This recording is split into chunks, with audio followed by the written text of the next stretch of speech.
India, vast land, home of so many. Give us 100 eyes, give us 1,000 years to roam your length and breadth, to fathom your depths. Then perhaps when we are old, we can rightly say, we know you a little.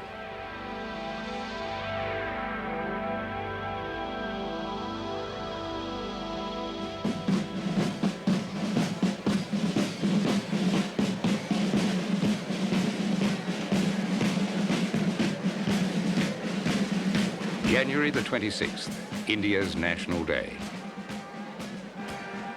All India, it seems, has come to Delhi to parade its diversity, to reaffirm its unity.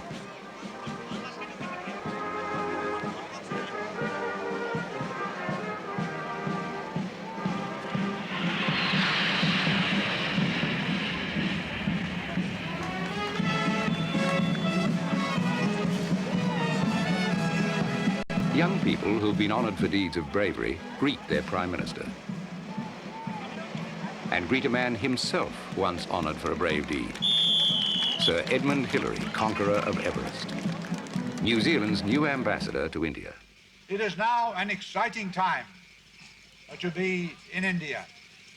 There are many changes taking place. You have a new and young Prime Minister who is stimulating society.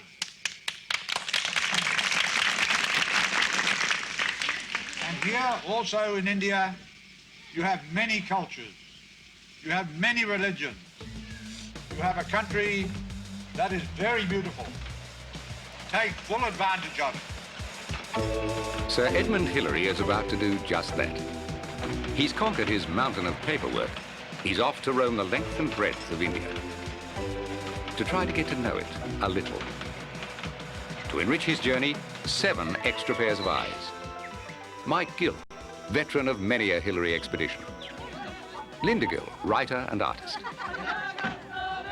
Caitlin Gill, just 13 and already a veteran of 2 Hillary expeditions, as is her brother Tom. With Hillary, they've explored Fiji and Nepal. Ahead now, India. A friend who couldn't be left behind. Jim Wilson, climber, explorer, doctor of Hindu philosophy. Anne Wilson, accomplished artist, apprentice cameleer. Mac Wilson, 15, first visit to India. 8 people, 3 generations eager to immerse themselves in this vast land.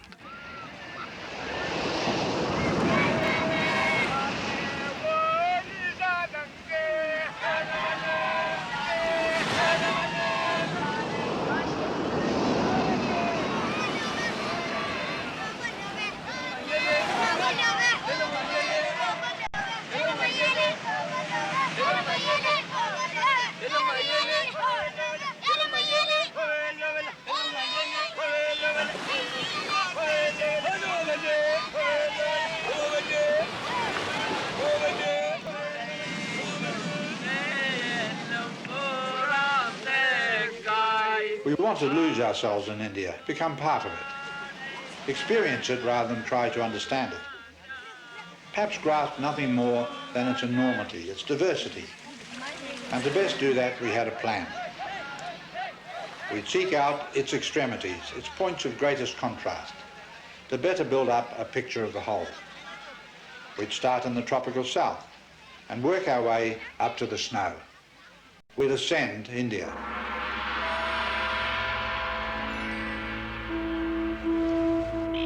Here, where India ends, their journey will begin.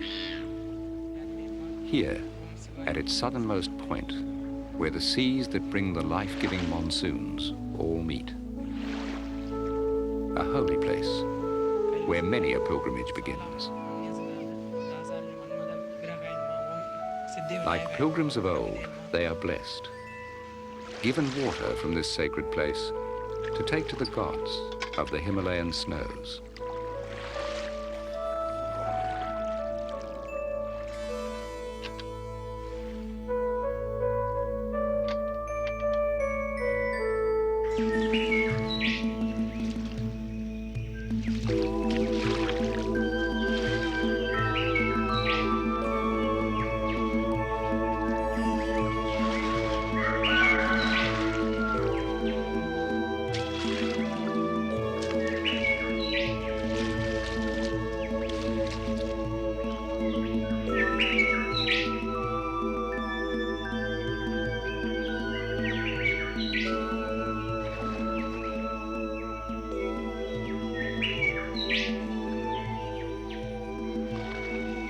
Kerala, in India's far southwest.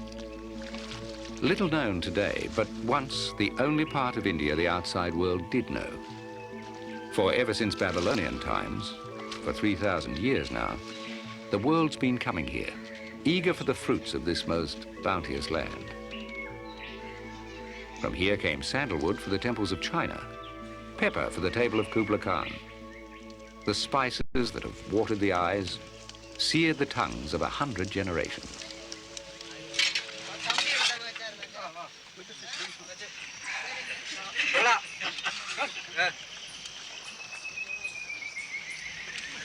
I'm starting to feel it's chilly.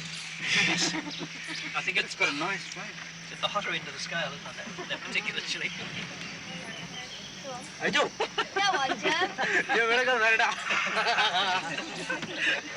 No, too hot for me. Cut one little bit. Oh, we got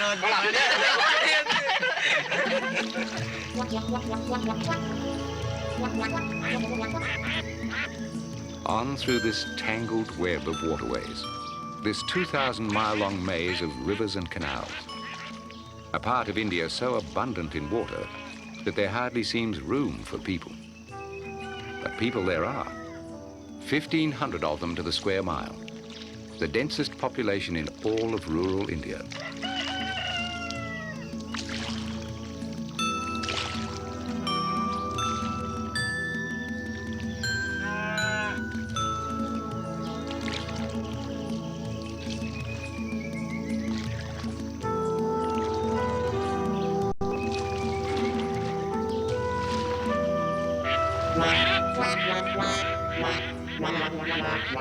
A semi-aquatic society, where canoes are more useful than shoes, and sometimes just a size or two bigger. You're doing well, mate.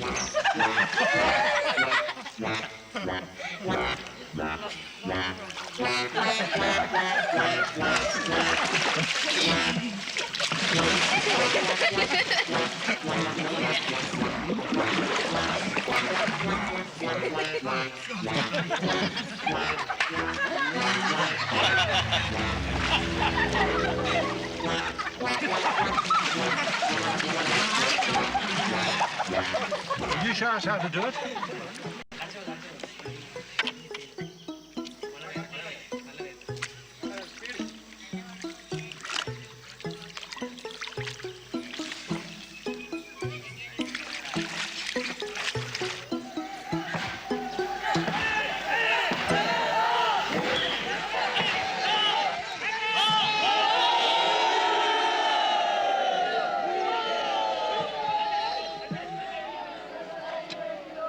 This boat has no practical purpose, costs a fortune, spends most of its year in a shed, but it's the pride and joy, the flagship of the village. Very glad to be here. Anybody else?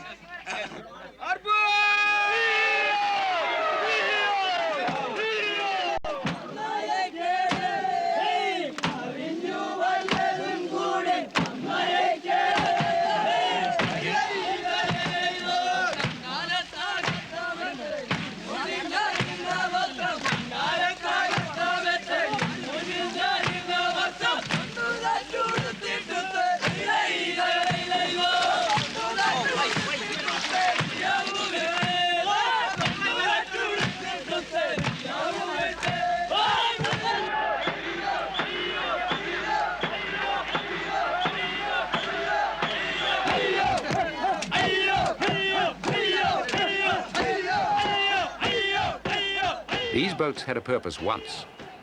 They were warships, cannon-firing warships.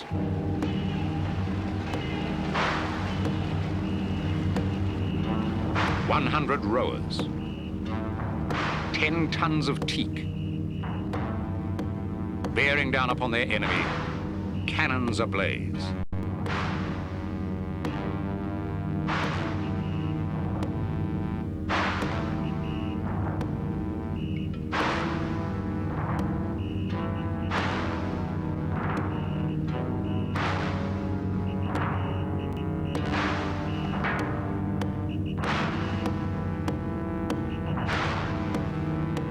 Their time has come again.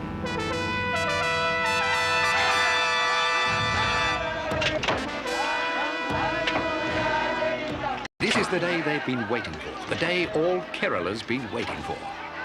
For one day a year, these boats come together to race. No cannons now, but still the same old rivalry. War sublimated to sport.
When wars of old spilled over to land, special skills were used that every boy of the warrior caste once had to master. ഇടത്തോട്ട് വീത് വളഞ്ഞു. ഇടത്തോട്ട് രണ്ട്. മതി. ഒത്തടി അമർന്ന്. രണ്ട്. അമർന്ന് അവിടെ. അമർന്ന് കൈ നീട്ടി അമർന്ന്. വളരെ വേഗത്തിൽ. വലത്തോട്ട് രണ്ട്.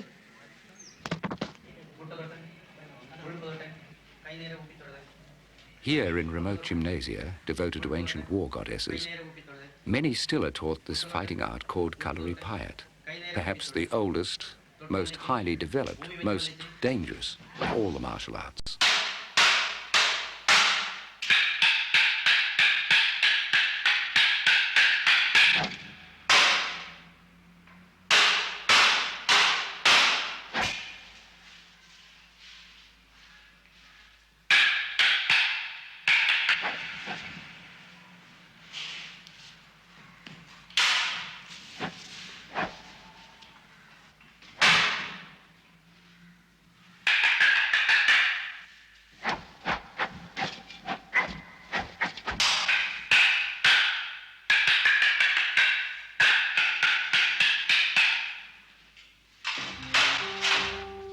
Few other martial arts use no protective clothing. Few others use real weapons. And none are weapon as fearsome as this. A double-edged, flexible sword unique to Kerala. Those that use it know that a split-second's error can be fatal.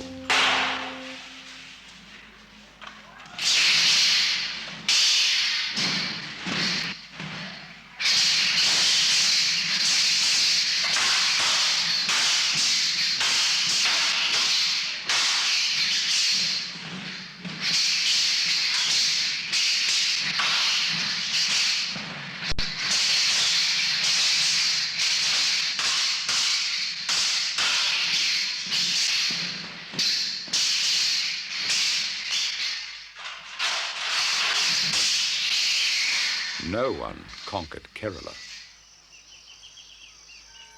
The rest of India was often conquered, often reshaped by invaders. But Kerala remained its own master, took what it liked from the passing cultures, rejected the rest. Anish.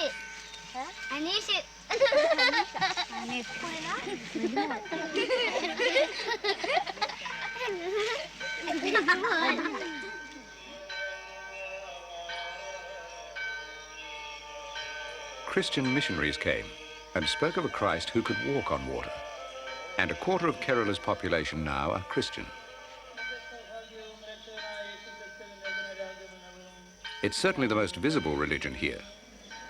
But behind the facades of this foreign faith live other gods as well.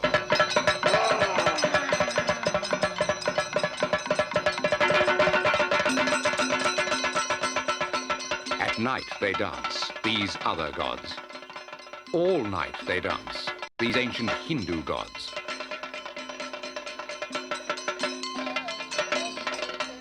Noble Rama, mighty Hanuman, the monkey god who can leap the oceans, expand himself to any size at all. This is Kathakali, the much-loved dance drama of Kerala.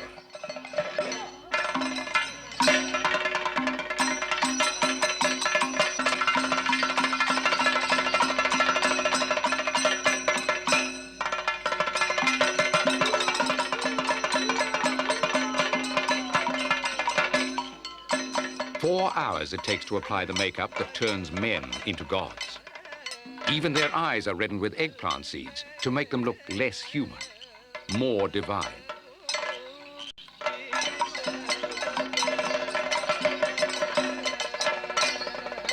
Eight years it takes to learn to play these roles, to master over 1,000 separate hand and face and body gestures.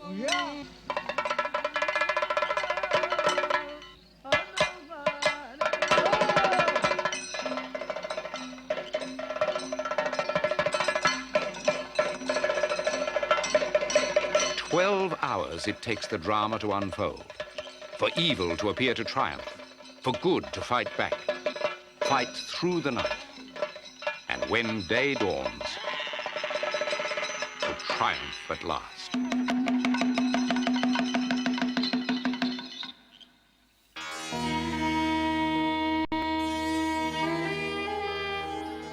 A strange kind of India, this. Not the India they'd imagined. Have they come perhaps to the wrong place? To a totally different land? First lesson learned. India is many lands, all linked by Hindu values, a new nationhood, and something else. The railways, the stitching that binds the multicolored patchwork of India. There you go, smack up the middle of India.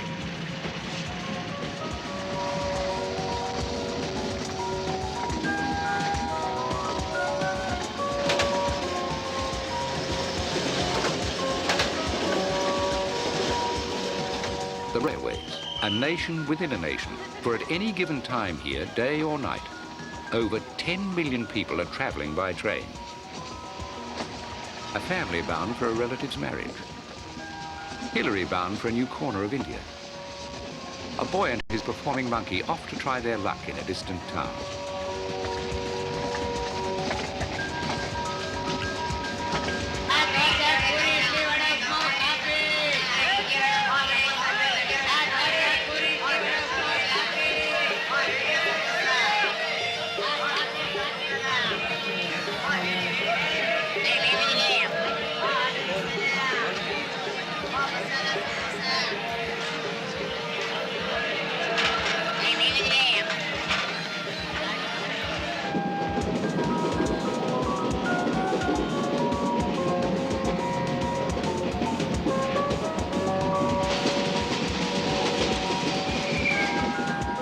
Miles behind them.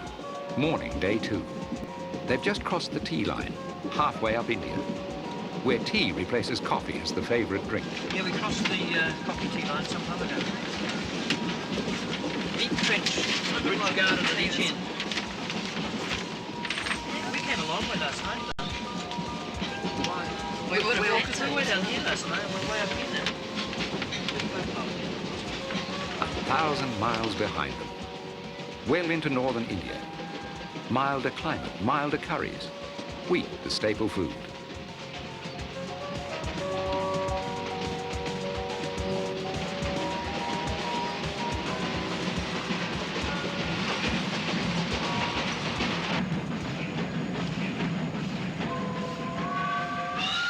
"1,200 miles. Turning westwards into Rajasthan. Broad gauge has changed to meter gauge. Diesels changed to steam.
I've been to Rajasthan before. I've been the year before to the great camel fair at Pushkar, where most of India's 1 million camels are bought and sold, where the whole of Rajasthan seems to gather in one huge multicoloured mass. Once a year it happens, at the time of the harvest moon, this sudden blossoming of the desert. 10,000 people, 10,000 camels from all over Rajasthan and beyond. A time for reunions, for arranging marriages, for buying and selling, where the air is rent with the sounds of camels crying because their children are being sold.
Pushkar Fair to me was a remarkable experience. There was a tremendous atmosphere there. And as I wandered through this vast congregation, I felt a desire to get out into the desert wastes, where these people and their camels live, out into their villages to see something of their everyday life. And I resolved to do so. And though I find it hard to feel all that warmly disposed towards camels, that'd certainly be the best way of getting there.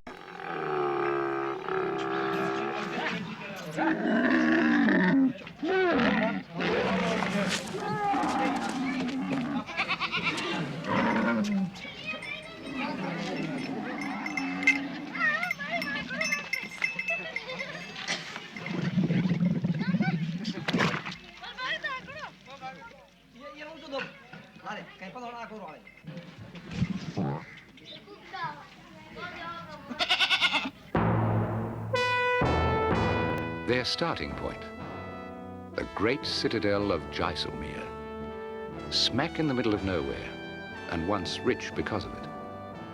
For it used to be a caravanserai, a vital watering hole on the long and desolate trade route linking the west with India.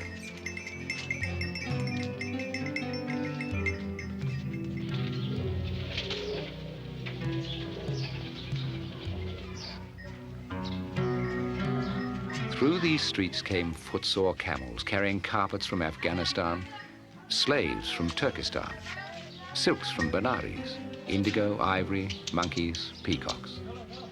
And the tax collectors, merchants, and rulers of the city grew rich.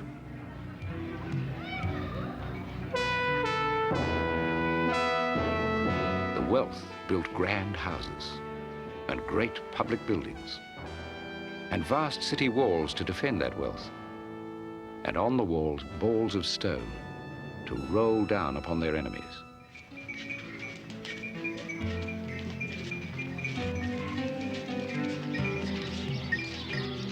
A rich oasis it became, here, in the middle of nowhere.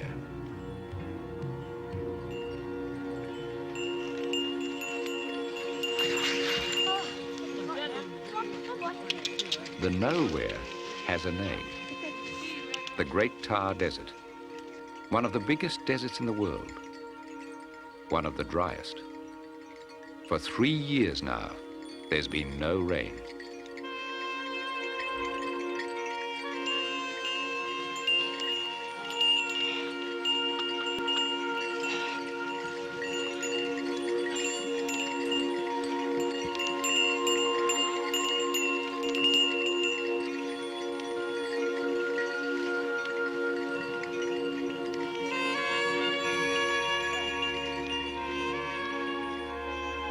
Even camels die here, from thirst or from sinking in quicksand. Travelers die here. The desert sands are littered with their bones, littered with the bones of towns as well, built while the trade was at its height.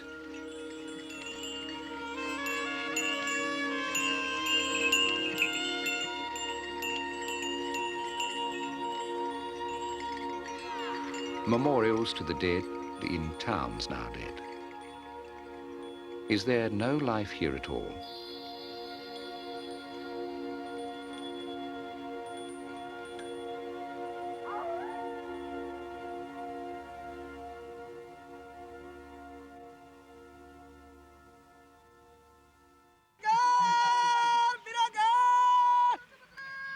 A village, a living village. And this, its key to life. Hand dug, hundreds of feet deep.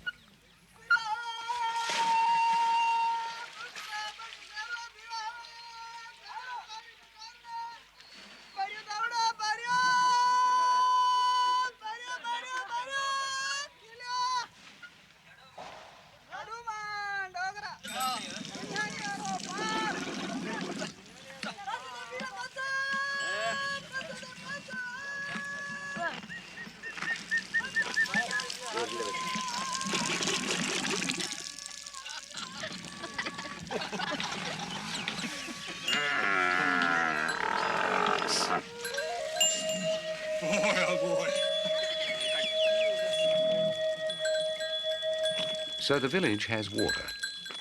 But what else? Man cannot live this long on water alone.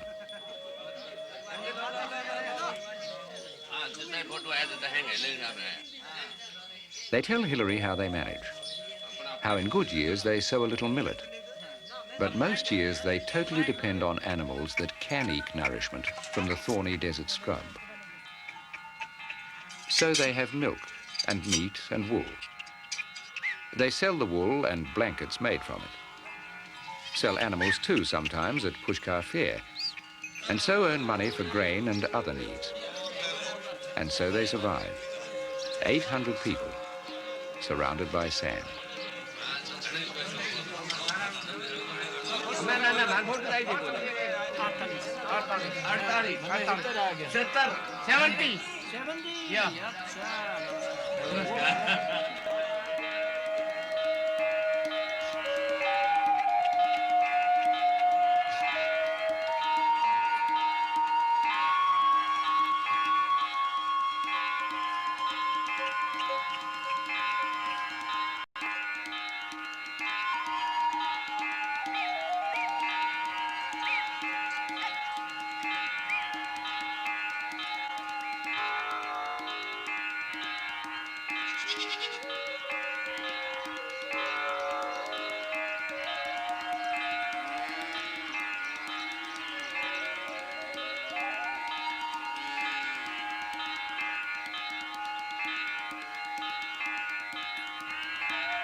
I think Rajiv Gandhi is a fine man. Yeah.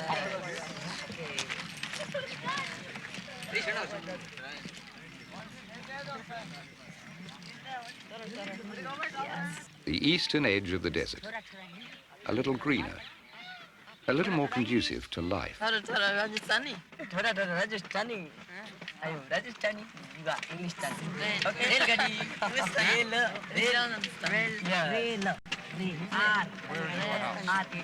Oh, you live in this house. Here live the Vishnoi, a people who believe life must be lived in total harmony with nature.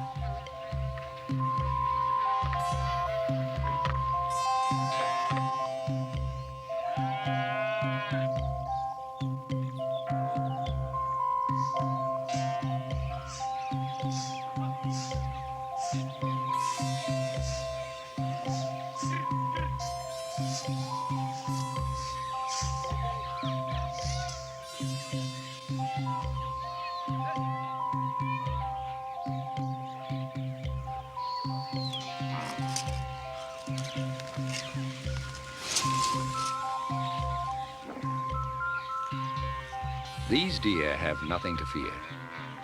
The Vishnoi won't harm them, won't let anyone harm them. Peacocks, they're protected too. All birds are. The Vishnoi's hard-won grain is shared with them each morning.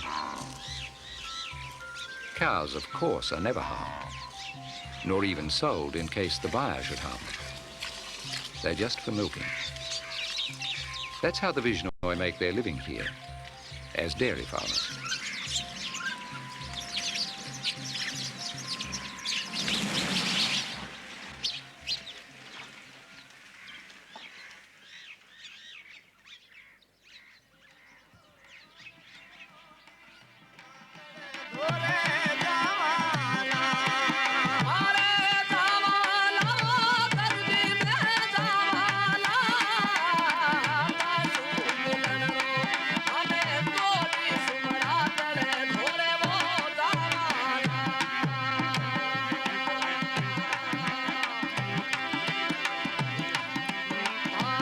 Here, even trees are safe, guarded by the Vishnoi with their lives, if necessary.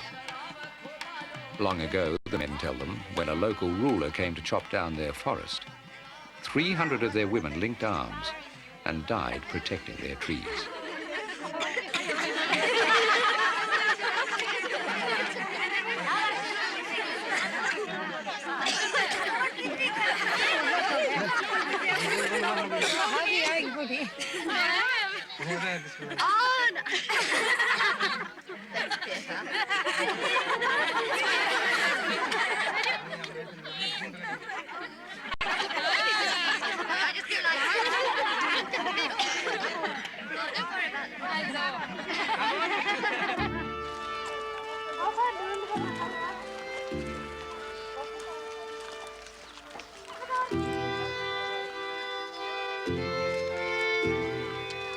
Further east lie greener pastures. These nomads know it. For 100 generations they've known it. Nomads, settlers, invaders, all have trod this same eastward path, bound for the Gangetic Plain.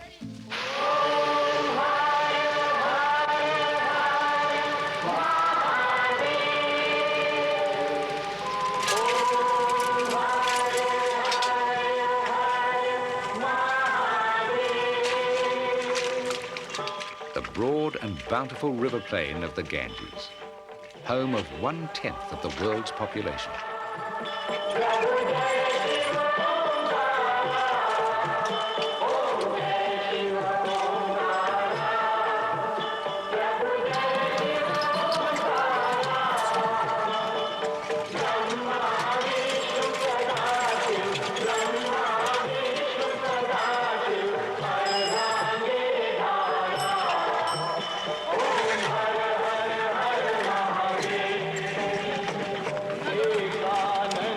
Pura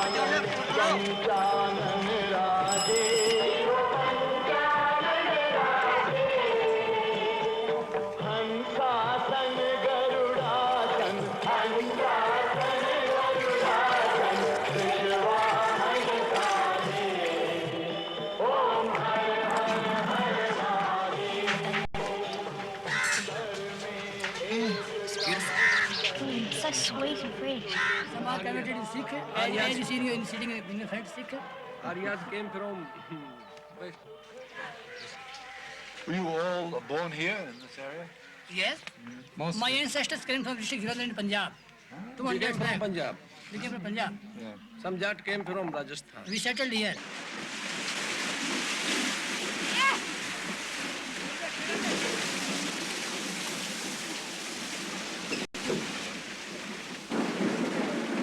With the early settlers came this ingenious device, the Persian wheel, to tap the water table that here lies only 20 feet below the surface.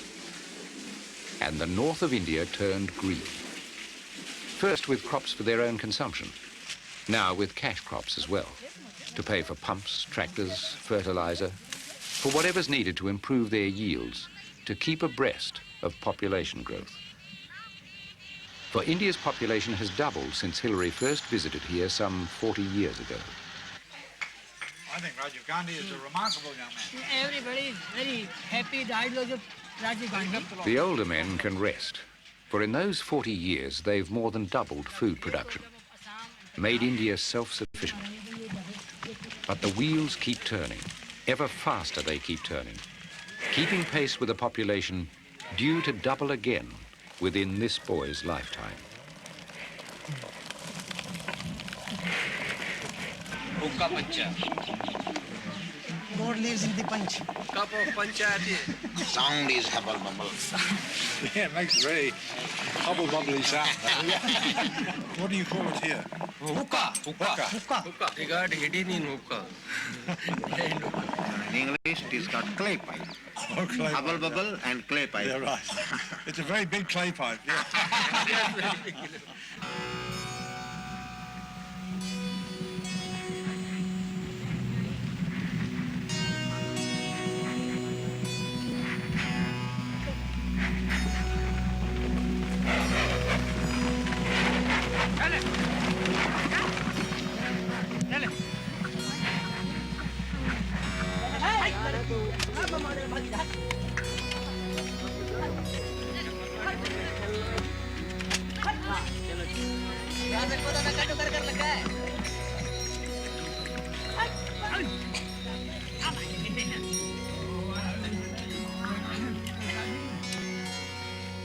Wherever people may have settled on this vast plain, one journey remains.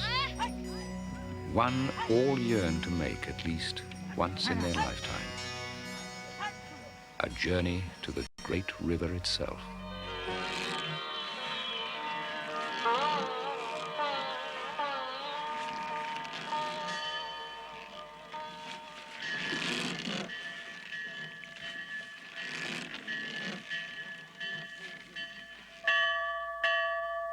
The Ganges, the life-giving Ganges.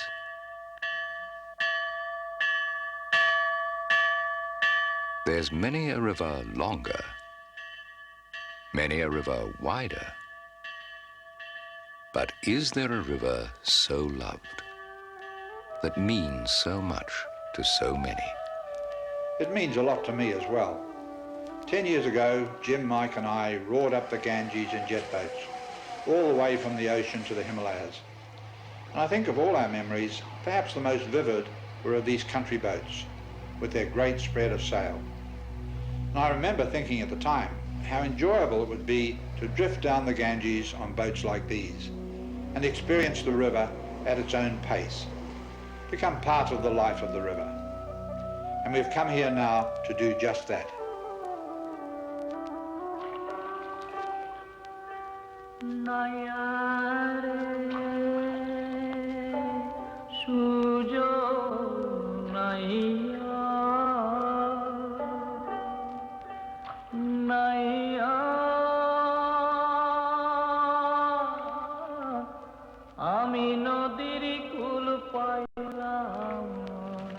कहाँ से?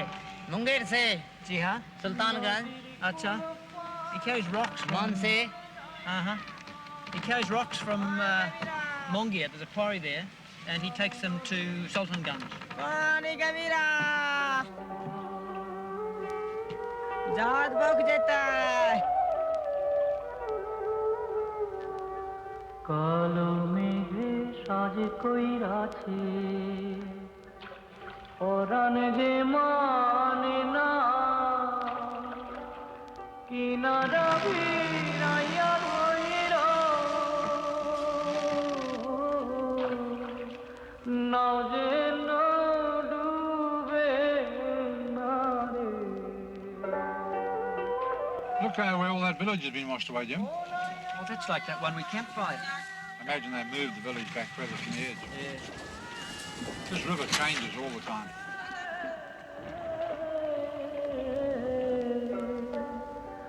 ঢাকার শহরে রং বাজারে রঙের বেচা কেনা মদনগঞ্জে মহাজন ভরা ওই ঘাটে যাইও না রে।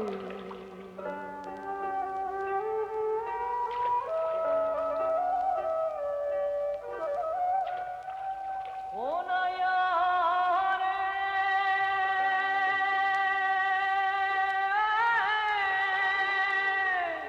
নয়া রে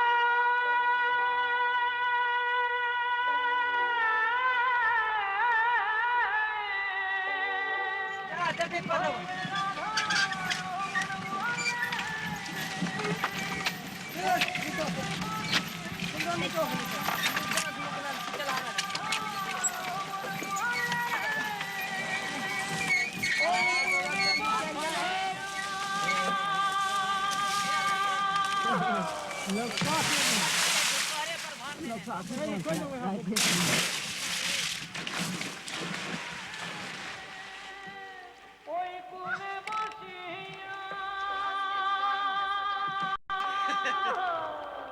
ওরে সকলের তো রইলে গুরু দিনই তো গেল গইয়া Naiya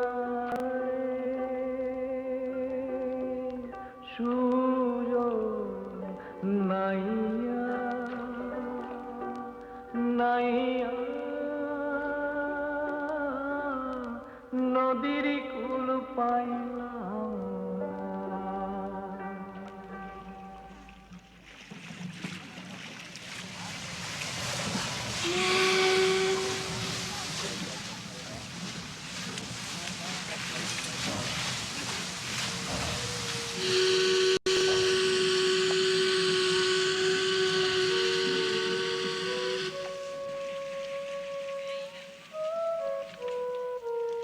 Seven a.m., second day of February. But what year is this? What millennium?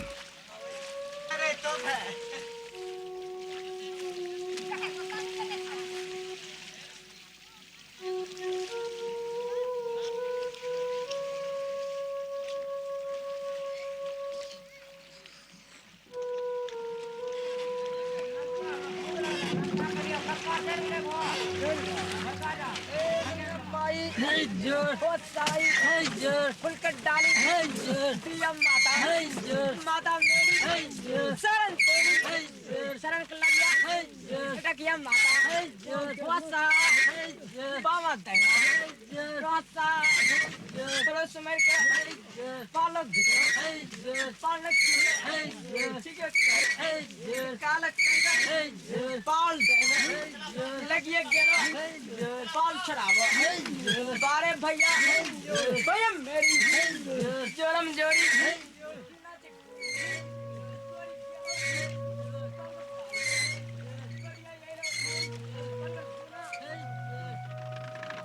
Other winds are blowing too. Winds of change. When these men were young, there were many boats on the river, carrying all kinds of cargo. But better road and rail links are changing all that. The only way the master and his crew can make their living now is to gather sand and rocks from the river itself, to sell in riverside towns. So on they sail, against the winds of change.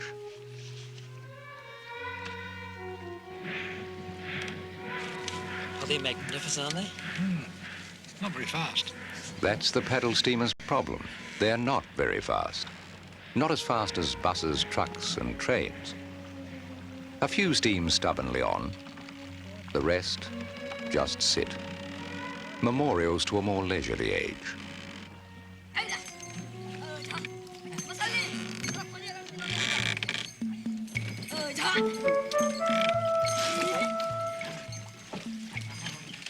There are other changes too, especially here in Bihar. A century ago, these banks were thick with forest, and the forest thick with animals. Rhinos were a common sight. Lions, panthers, tigers too. No more. No room for them now. No room for them on this ark.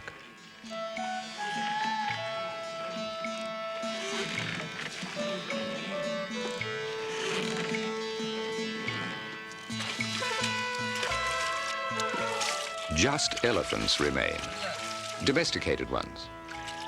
They tried to domesticate the rhinos once, tried to teach them to pull a plough, but elephants did prove useful. They were used as mounts in battle, sometimes thousands at a time. Many now are used in forestry, quietly removing what's left of their habitat.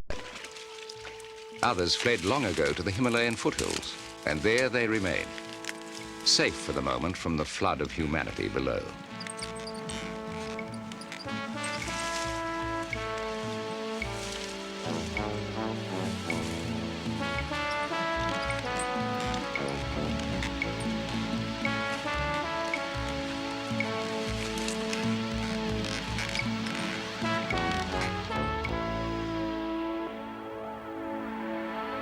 All along its northern border, India's rising skywards, giving birth to rivers still too swift or shallow for conventional craft.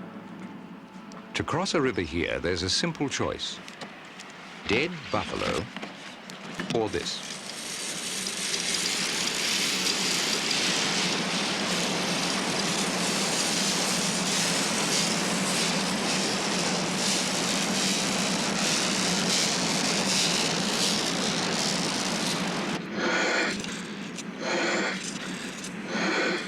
One of the oldest forms of river transport. A dead buffalo, insides excavated, body hole sealed, reincarnated as a boat.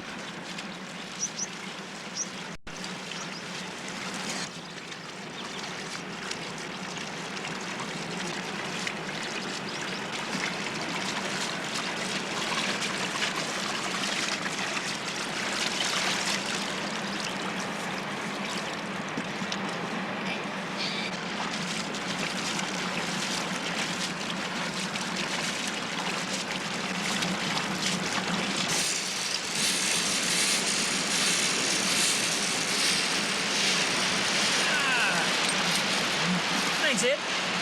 That's better than hauling myself up like you had to.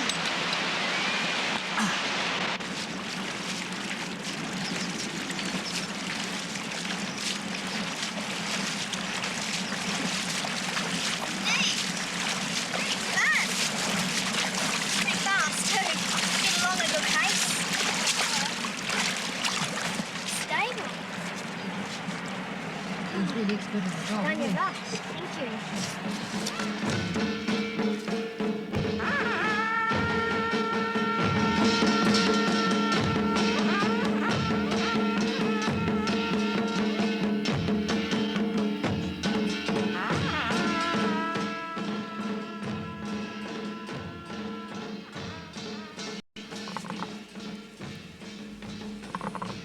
They have reached the Himalayas, the home of the gods, the home of a million hill folk too, but not beyond here. They call this place Kulantapita, the end of the habitable world. Looks a bit slippery, aren't they?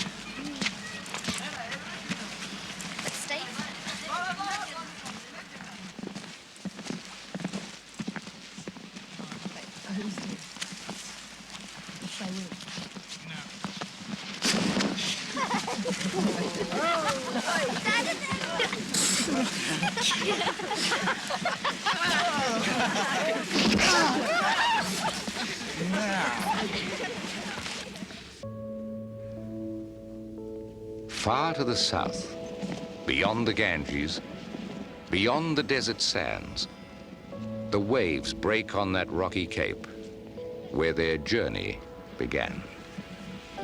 I think more than ever now, we realize how little we know, how little we can ever know about India, how vast and diverse it is.